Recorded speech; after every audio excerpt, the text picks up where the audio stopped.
टिप्पण रहा है 7वें श्लोक का ही पुराणाशु प्रसिद्धि द्योतनार्थ। ये बात जो है बार बार जो है भगवान अवतरित होते हैं पुराण आदियों में प्रसिद्धि है, इस बात को द्योतित करने के लिए ही कहा गया है। जैसे का दृष्टांत हो तथा ही ब्रह्मवेद पुराण का श्लोक दे रहे हैं, धरोवाच, धरा बोलती है, पृथ्वी बोलती है, भगवान से प्रार्थना करती है आप अवतरित हो जाइए, इन पापियों का भार मैं वहन नहीं कर सकती, बहुत पापी बढ़ गए हैं, इनको मार दो। कह रही है कृष्ण भक्ति विहीनाये ये च तद्भक्त निंदगाः तेषां महापातकी नाम अशक्ता भारवाहने। ये कृष्ण भक्ति से हीन है और कृष्ण के भक्तों की निंदक है, उनको परेशान करते हैं, पूजा करने वालों को मारपीट कर देते हैं। ऐसे जो महापातकी लोग हैं उनकी संख्या बहुत बढ़ चुका है और उन लोगों के भार मैं वहन करने में समर्थ नहीं हूँ, इसलिए इस धरती के पाप के भार को उतारने के लिए आप अवतरित हो जाइए, ऐसे निवेदन कर रही है। ग्लानिर्भवति यदा यदा धर्मस्य ग्लानिर्भवति, ग्लानि का अर्थ क्या होता है? ग्लय हर्षक्षय वादी धातु है, उसे नी प्रत्यय हुआ 19 सूत्र से 452, तो ग्लानि शब्द बना। ग्लय क्या ही को औज आदेश उपदेशे अशिति, आकार शब्द हो गया, ग्ला हो गया, ग्लानि ही। अग्नि पुराण में बताया है ग्लानि के बारे में, मन पीड़ादि जन्य अवसादो ग्लानि शरीरगाः। मन के पीड़ा आदि से जन्य शरीर में विभिन्न प्रकार का अवसाद होता है, उसका नाम ग्लानि है। मानस पीड़ा के कारण से शरीर में जो पीड़ा महसूस होती है उसको ग्लानि, हर्ष क्षय हो जाता है। जब मन पीड़ित रहेगा शरीर हृष्ट पुष्ट मस्त कैसे रह सकता है, वो भी पीड़ित हो जाता है। साहित्य दर्पण में वर्णन किया है ग्लानि का नतीजा क्या होता है। साहित्य दर्पणे च रत्यायास मनस्ताप क्षुत पिपासादि संभवो ग्लानिर निष्प्राण प्राणकंप कार्य अनुत्साहादिर इति। कहते हैं कि रति का प्रतिभाव के आयास से भी ग्लानि हो जाती है, स्त्री से ज़्यादा संबंध करने से भी व्यक्ति को ग्लानि होती है, मनस्ताप से ग्लानि होती है, भूख और प्यास से पीड़ित व्यक्ति में भी ग्लानि हो जाती है। कहीं से रोटी ना मिले तो आदमी दुखी होगा ही, और उसे लगता है व्यक्ति निष्प्राण हो गया, और इसे हृदय में शरीर में प्राण में कंपन होगा कमजोरी के कारण, और कार्य करने को उत्साह नहीं होता है। ग्लानि पुरुष में किसी भी प्रकार कार्य करने को उत्साह नहीं, क्या करना है, सब ऐसे ही है, बेकार है, ऐसे मन में हमेशा अवसाद बना रहता है। ये सब ग्लानि का फल है। भाष्यकार अवतरण का दे रहे हैं अगले श्लोक के लिए, किमर्थम भाई, जब जब धर्म की ग्लानि हो जाए और अधर्म बढ़ जाए, अभिवृद्धि हो, तब तब आप अपने आप को सृजन करते हो, बोल रहे हैं ठीक है, लेकिन क्यों सृजन करते हैं? बढ़ रहा है घट रहा है, जो हो रहा है होने दो, आप अपने चुपचाप अपने वैकुंठ लोक में बैठिए ना, आपको क्या परेशानी हो रही है? तटस्थ रहिए, उदासीन भाव में उदासीन उदासीनो भट्टे रहो चुपचाप। ऐसी कैसी खुजली आपको जो है बार बार उतर आते हो बेमतलब, क्या प्रयोजन सिद्ध होता है उससे? किमर्थम ये प्रश्न संक्रांतिकार वितरण कि उत्तम अर्थम स्पष्ट, उक्त अर्थ का ही प्रयोजन द्वारा स्पष्ट कर रहे हैं। 3 प्रयोजन है जिसकी वजह से मुझे आना पड़ता है। क्या है वे 3 प्रयोजन? वही श्लोक में बता रहे हैं। परित्राणाय साधूनां विनाशाय च दुष्कृतां धर्म संस्थापनार्थाय संभवामि युगे युगे। परित्राणाय साधूनां विनाशाय च दुष्कृतां धर्म संस्थापनार्थाय संभवामि युगे युगे। परित्राणाय साधूनाम, पहला है साधु पुरुष, सत्पुरुष, सन्मार्गगामी, वैदिक मार्ग में चलने वालों जो लोग होते हैं उन लोगों की परित्राणाय। कई वे लोग ऐसे होते हैं जो भगवान से भी कुछ मांगते नहीं हैं, अपना कर्तव्य समझ के वैदिक कर्म उपासनाएं करते रहते हैं, इन मांगते कुछ नहीं है। जब ऐसे लोगों को पीड़ित करने लगते हैं लोग, तब भगवान को आना ही पड़ता है और उन्हें पीड़ित करने वाले जो दुष्कृता उनको विनाश करना जरूरी है, नहीं तो ये उत्पीड़न करने से रुकेंगे नहीं वो लोग। उनका स्वभाव बन गया है दूसरों को परेशान करके मजा लेते हैं। किसी किसी के अंदर होता, हमने एक बच्चे को देखा था, बहुत ही विचित्र था। वो जो है पकड़ लेगा तितली को, जब कोई भी उड़ने वाली चीज़ को पकड़ लेता था तो एक पंख तोड़ेगा। उड़ नहीं पा रहा है, परेशान हो रहा है, वो फुदक रहा है, उसको मजा आता था। हाँ देखो, खुश होता था। इधर से दूसरे पंख तोड़ेगा, फिर एक टांग तोड़ेगा, फिर दूसरी टांग तोड़ेगा। वही कहता था इस बालक को क्या दिमाग खराब हो रखा है, कैसे संस्कार है इसका। एक बार देखा, दो बार देखा, मैंने तीसरी बार रहा ना इसको बुलाया, तो तुम ऐसे क्यों करते हो? मान लो तेरे कान में ऐंठ हो, तुमको अच्छा लगेगा? एक को खूब घुमा दूँ, फिर तो रोते रहेगा परेशान, फिर दूसरी घुमा दूँ आराम से, फिर इधर हाथ को मरोड़ दूँ, पैर को मरोड़ दूँ, अच्छा लगता है तेरे को? कहते नहीं। फिर तो दूसरे को क्यों कर रहा है? वो तो बेचारा छोटा सा जंतु है, तो ऐसे किसी बड़े का करके दिखा दे, चार चाटा मार देंगे। निरीह जंतुओं को तुम क्यों ऐसे कर रहे हैं? उसे तो कुछ नहीं बोला, चला। फिर जाके कहा होगा अपने माता पिता से, महात्मा जैसे बोल रहे हैं, उन लोगों ने भी डांटा उसको। उसे अगले दिन आया, बोलने लगा, स्वामी जी पता नहीं क्यों मुझे अच्छा लगता है। छोटे छोटे बच्चों को पीटता था, बाद उसने बताया खुद ही, जो अभी पालना में है उसको जाएगा पीटेगा, उसको रुला करके भाग जाएगा, किसी भी घर में घुस जाएगा। नहीं तो कन्या ऐसे भी खराब काम कर रहे हैं। तो कन्या तो घर घर में घुस के जो माखन चोरी करता था, ये तो घर से बच्चों को रुलाने में लगा रहता है। फिर खुद ही उसने सब बताए, मैं ऐसे करता हूँ, मुझे वो अच्छा लगता है। लेकिन अब आपने कहा, माता पिता को बताया तो वो भी डांट दिए। मैं सोच रहा हूँ आज से अब नहीं करूँगा। मैंने कहा ठीक है तेरी मर्जी। किसी के संस्कार ये सब होते हैं, किसी जन्म के कौन सी है। दूसरों को पीड़ा देने में मजा आता है। ऐसे दुष्कृता विनाशाय, उनका विनाश करने के लिए। और तीसरा धर्म संस्थापनार्थाय, दोबारा वैदिक कर्मकांड का पुष्टिकरण करने के लिए ही मेरा अवतार होता है। संभवामि युगे युगे। परित्राणाय यदि, परित्राणाय परिरक्षणाय, किनकी रक्षा करने के लिए? परितः सर्वदा रक्षण करने के लिए।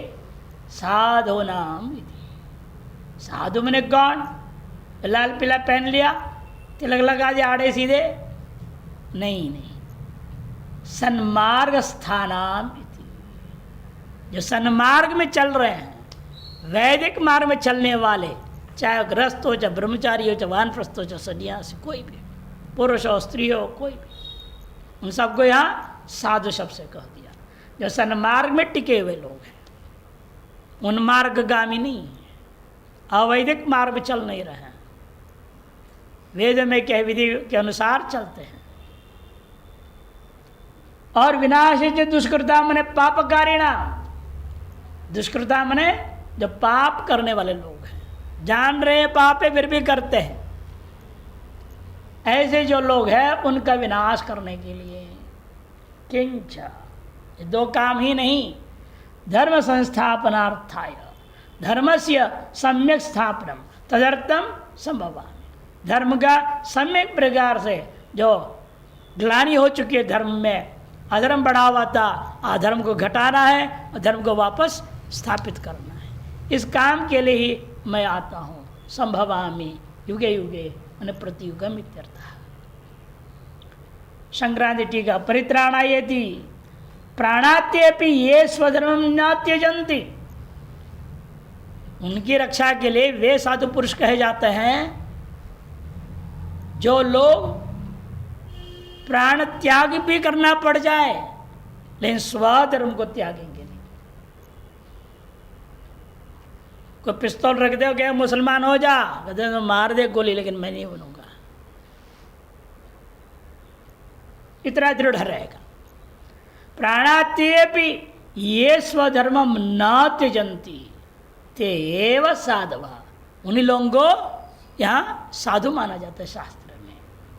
तेषाम स्वधर्मैक शरणानाम परित्राणाय, जो स्वधर्म मात्र में शरण रहने वाले ऐसे उन लोगों का रक्षा करने के लिए, क्योंकि तेषाम विनैव प्रार्थनाम यह परलोकयोर विच्छिन्न यथा न स्यात्, क्योंकि वे तो प्रार्थना करते ही नहीं, मुझे ये चाहिए मुझे वो चाहिए, मेरी रक्षा करो, ये भी नहीं बोलते वो, अतः मेरा ही कर्तव्य बन जाता है, मेरी जिम्मेदारी है। जैसे माता पिता छोटे बच्चे को पालते हैं, बच्चे को पता भी नहीं उसको क्या चाहिए क्या नहीं चाहिए, लेकिन समय समय पर उसको सब कुछ पूरा करते कि ना माता पिता। माँ दूध पिलाती है, उसे पता है कब कब पिलाना है, बच्चा मांग थोड़ी रहा है, अधिक से अधिक क्या ज़्यादा भूख लगे तो रोएगा, और क्या करेगा वो, बोलना तो आता भी नहीं उस अवस्था में। उसका कपड़ा पहनाना है, नहलाना है, तो सारे काम माता पिता स्वयं रक्षा करते रहते हैं। इसी तरह से परमात्मा का कर्तव्य बन जाता है जब ये ऐसे जो साधु पुरुष है, साधक हैं, सन्मार्गगामी हैं, जो स्वधर्म के लिए प्राण त्याग करने को भी तैयार है, ऐसे लोगों का यह लोक और परलोक दोनों लोक, यह परलोक या दूरी हो गया है नजदीक रो, यह परलोक और यह लोक और परलोक दोनों में उनके लिए आवश्यक होता है जो सदगति है, आवश्यक सारी चीज़ों को पूरा करूँगा, ये उनका काम है।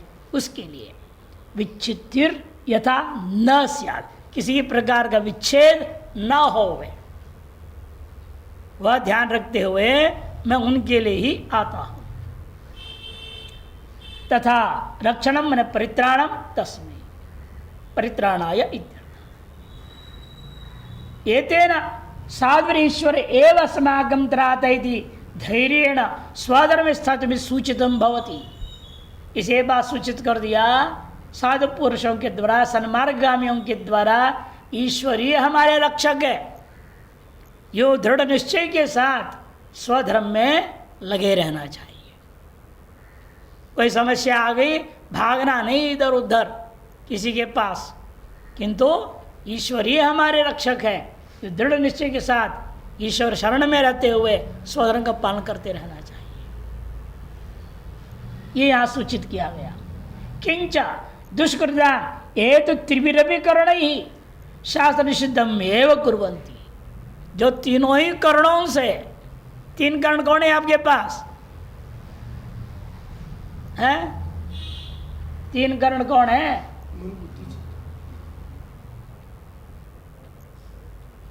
अरे कर्मेंद्रिया, ज्ञानेन्द्रिया और अंतःकरण। हाथ पैर आदि कर्मेंद्रिया, इससे भी पाप करता है, ज्ञानेंद्रियों से भी पाप करता है, गलती नजर लगाता है हर चीज में, गलती सुनना, गलती सब सारी इंद्रियों से गलती करना, और अंतःकरण मन से भी गलती, गलत संकल्प, गलत जप तप, गलत सब उल्टा काम करना।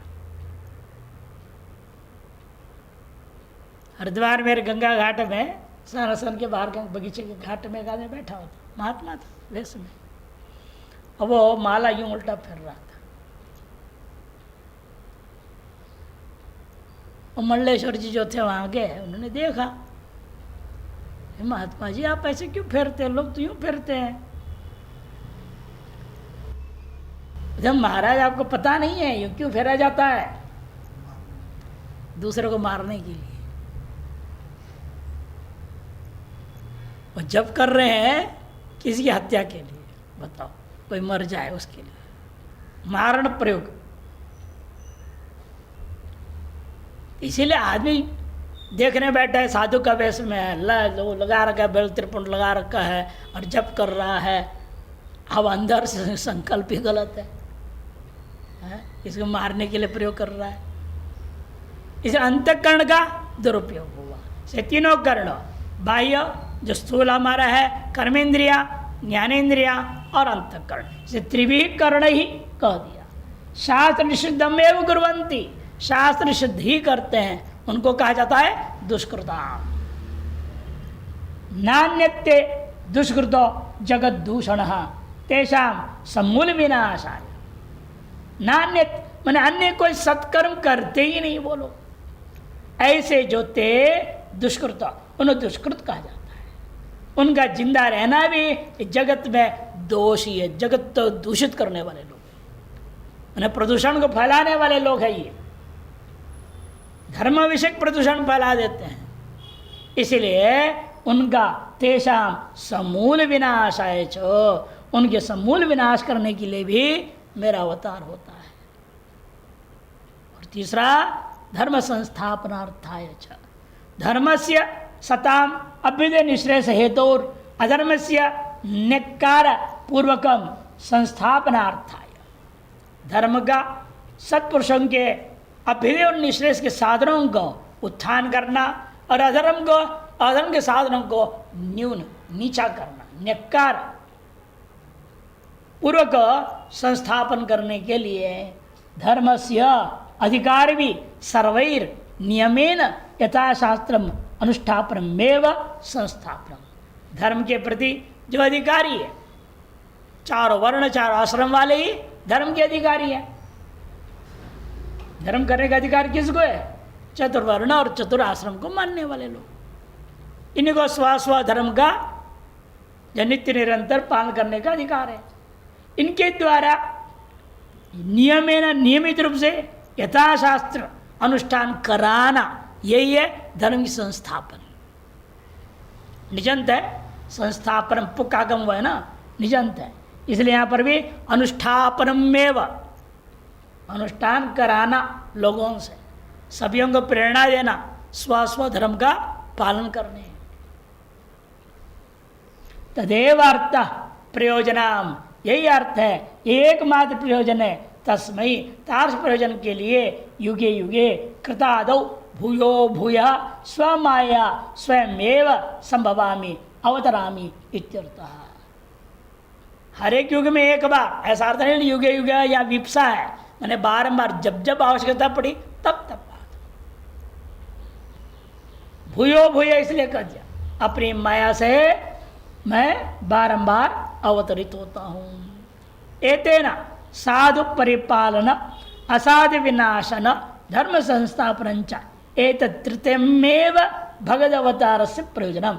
ये तीन ही वास्तव में भगवान के अवतार का प्रयोजन है। इति सूचितम भवति। साधु परिपालन, असाधु का विनाश और धर्म की संस्थापन। यज्ञादि धर्मेण संरक्षितेन देवः वर्धन्ते। यज्ञादि चारों वर्ण वाले अपने अपने यज्ञ पूजा पाठ करेंगे, उस धर्म संरक्षित होने से क्या होता है? देवता लोगों का वृद्धि होगी। जहाँ नित्य पूजा पाठ करेंगे, भोग लगाएंगे, भोग से उसको खाना पीना मिलता है। यदि उनको संकल्प में सब कुछ मिल सकता है ये है रिद्धि सिद्धि सामर्थ्य है, लेकिन व्यवस्था ईश्वरी व्यवस्था के अनुसार वे चलते हैं, वे सिद्धियों का दुरुपयोग नहीं करते।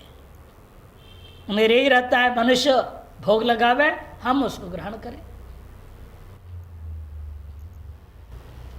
और जब तक ये संसार मनुष्य भोग लगाते रहेगा तब तक देवता हृष्ट पुष्ट रहेंगे, वो भी अपने अपने काम ठीक समय पर वर्षा आदि सब कुछ करते रहेंगे।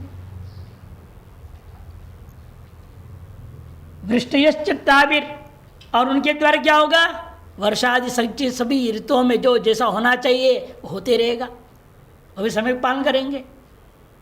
नहीं तो भी अपना काम क्यों करें आपके लिए, वो भी अपना कर्तव्य करेंगे नहीं ठीक से। इसे कहीं आजकल देख ही रहे, कहीं अधिक वृष्टि हो रही है, कहीं वृष्टि नहीं हो रही है, असंतुलित चल रहा है। यह असंतुलन का पीछे क्या है, इन जीवों के अपना कर्माभाव। हम अपने स्वधर्म का पालन नहीं करेंगे तो सारी व्यवस्था बिगड़ेगी। अन्नेन प्राणिना सर्वे जीवंती, और उससे क्या होगा, अन्न पैदा होगा, अन्न से क्या होगा, प्राणी खा पी के ठीक रहेंगे, सर्वे जीवंती। अतो धर्म संरक्षण मात्रेण विश्वमेव सर्वं रक्षितम भवति। इसे धर्म की रक्षा करने का तात्पर्य क्या हुआ, सारा विश्व का, सारा ब्रह्मांड का ही रक्षा करना हो जाएगा। इसे पृथ्वी लोक में धर्म की स्थापना हो जाए, उसे पूरा संसार ठीक चलेगा। यहाँ व्यवस्था बिगड़ गया, सारा संसार में सब कुछ बिगड़ जाएगा। इति भाव, इसी वजह से परमात्मा को अवतरित होना पड़ता है। दुष्कृताम साधुनाम, ऐसे बहुवचन क्यों किया भगवान ने, बहुतम अविवक्षितम, ये जरूर नहीं है बहुवचन जो कह दिया तो बहुत पापियों के लिए भगवान अवतरित होंगे, एक पापी को मारने के लिए अवतरित नहीं होते, ऐसा अर्थ नहीं ग्रहण करना कि भगवान के ऐसे भी स्फूर्ति अवतार हुआ है, एक दुष्ट को मारने के लिए भी अवतरित हो गए। जैसे गजेंद्र मोक्ष, गजेंद्र हाथी को मगरमच्छ ने पकड़ लिया था, और एक मगरमच्छ को मारने के लिए भगवान को अवतरित होना पड़ा। इसे एक को मारने के लिए भी आ सकते हैं, दो को, 100 को, 1000 को, जितने भी है। इसे बहुवचन अविवक्षित है, बहुत पापी होंगे तभी आएंगे ऐसी बात नहीं, निर्भर होता है स्वधर्म पालन करता हुआ भक्तों के ऊपर निर्भर है। वहाँ एक गजेंद्र था, भगवान के भक्त था, भगवान की स्तुति की, कमल का फूल चढ़ा दिया, उतने से भगवान को आना पड़ गया। इसलिए आगे लिखा है, देखिए यहीं पर भी, गजेंद्र मोक्षाद यथा अतएव अवताराश्च अनेकदाः। गजेंद्र मोक्षाद में जिस पर आपने देखा बहुत अविवक्षित इसलिए करनी पड़ेगी, एक के लिए भी अवतरित होना पड़ा, इसलिए निश्चय निकलता है अवतार भी अनेक प्रकार के होते हैं। तत्र स्फूर्ति अवतार एकायैव, स्फूर्ति अवतार होता है एक का ही भला करने के लिए, अंशावतारस्तु अनेका इति ज्ञेयम्, और अंशावतार होता है वो अनेकों का भला करने के लिए और अनेकों दुष्टों को खत्म करने के लिए। तेषा विनाशोपि शरीर मात्र, वास्तव में इन दुष्कृतों का जो विनाश भगवान कह रहे हैं, शरीर मात्र को खत्म कर देते हैं, वास्तव में उनका भी भलाई कर देते हैं भगवान, उनकी कल्याण कर देते हैं, उनको निग्रह करते हुए उनका अनुग्रह कर देते उन पर। यह विशेषता है भगवान की। वस्तुतस्तु तेषां कल्याणार्थमेव, उनका कल्याण के लिए उनका शरीर को खत्म किया गया। यथोक्तम वाल्मीकि रामायणे, वाल्मीकि रामायण इसलिए भगवान ने कहा भी है, मच्छरिस्तम रणे शांतस ततः पूतो भविष्यसि, मेरे बाण से मारे जाने पर और इसे तुम्हारे शरीर भले शांत हो गया, लेकिन तुम्हारा तो कल्याण हो गया। तो पूतो भविष्य, तुम अत्यंत पवित्र हो गए, मेरे बाण से मारे जाने पर तुम अत्यंत पवित्र हो गए, तुम्हारा तो उद्धार हो गया, ऐसे कहा है। अन्यत्र भी कहा, लालने ताड़ने मातुर न कारुण्यम यथार्भगे तद्देव महेशस्य नियंतुर्गुण दोषयोः। जैसे माता जो है अपने बच्चे पर लालन करती है और ताड़न भी करती है।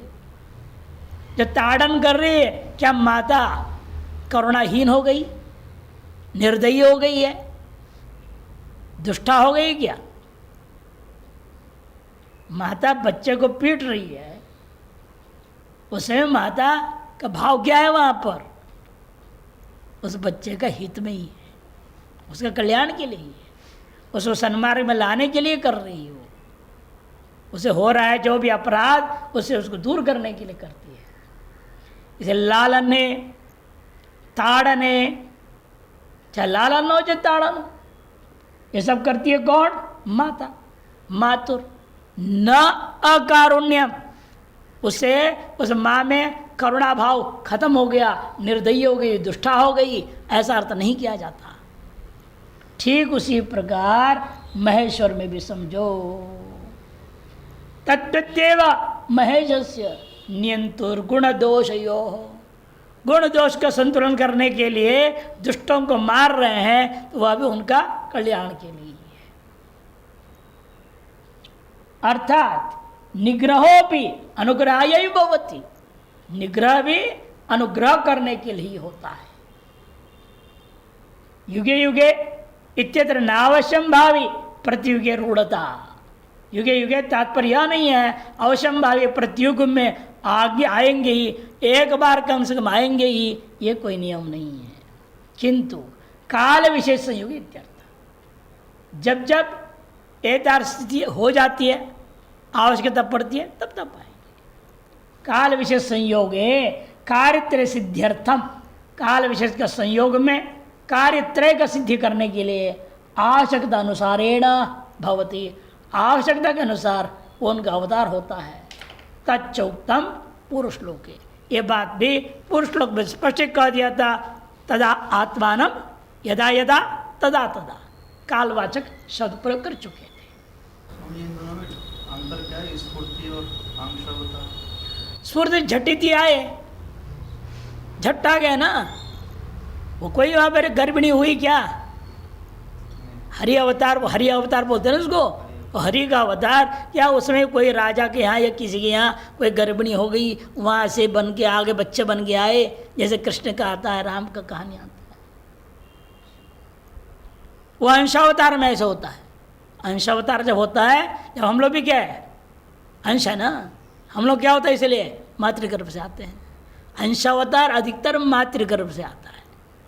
और स्फूर्ति अवतार या आवेश अवतार को, स्फूर्ति अवतार को, वो झटी थी, बिजली जैसे धड़ाक से आए, काम की थट से चले गए, वहाँ कोई लीला वीला कुछ नहीं होता, और आए काम की और चल दिए।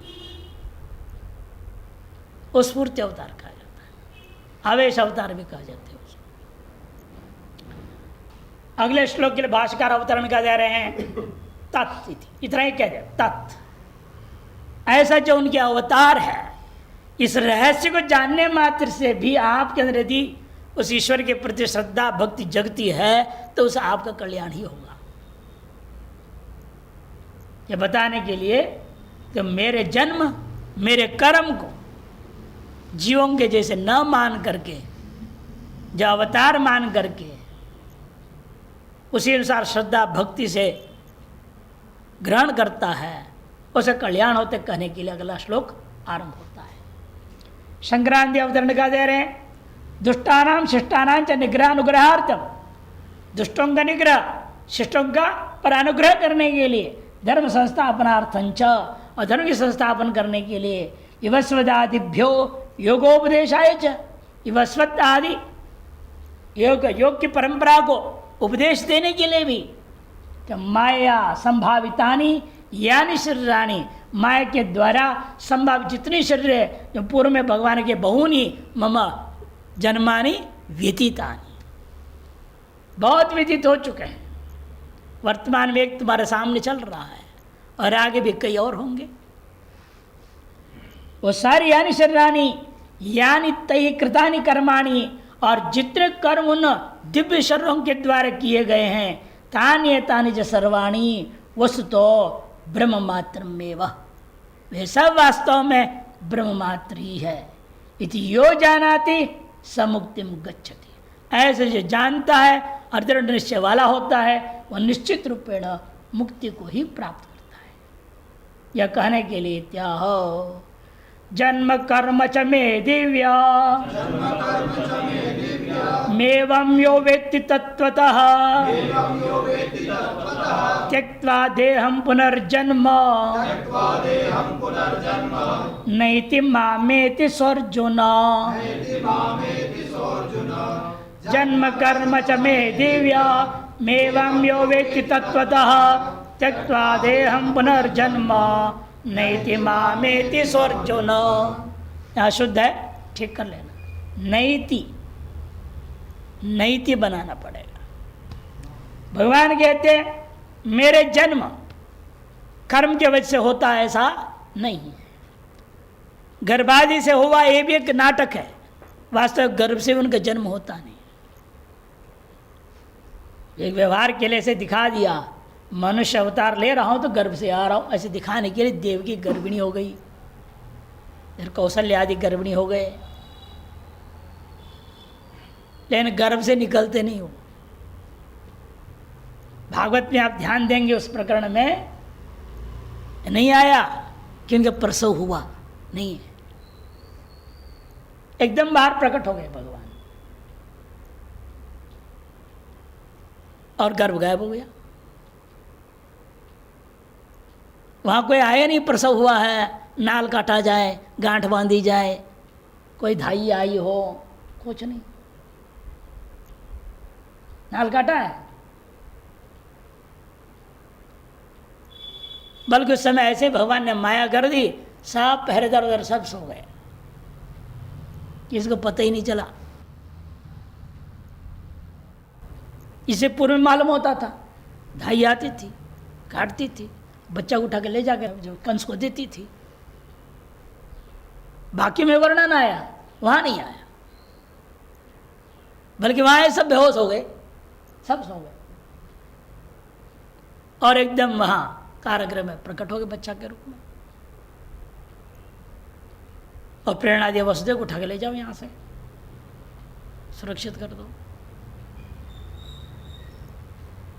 तो इसीलिए वहां गर्भ के द्वारा आना, बाहर आना, यह भी कोई जरूरी नहीं है।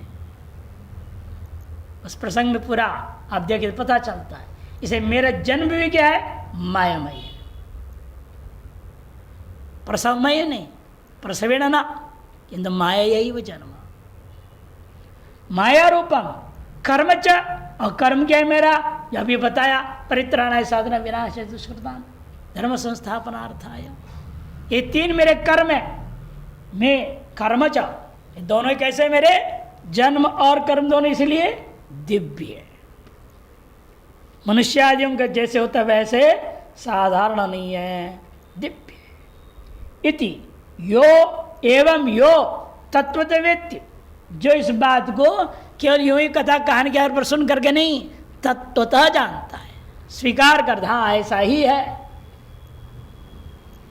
त्यक्त्वा देहम, ऐसा जो ज्ञानी पुरुष होगा वह देह को त्याग करके पुनर्जन्म न एति, और पुनर्जन्म को प्राप्त नहीं करता।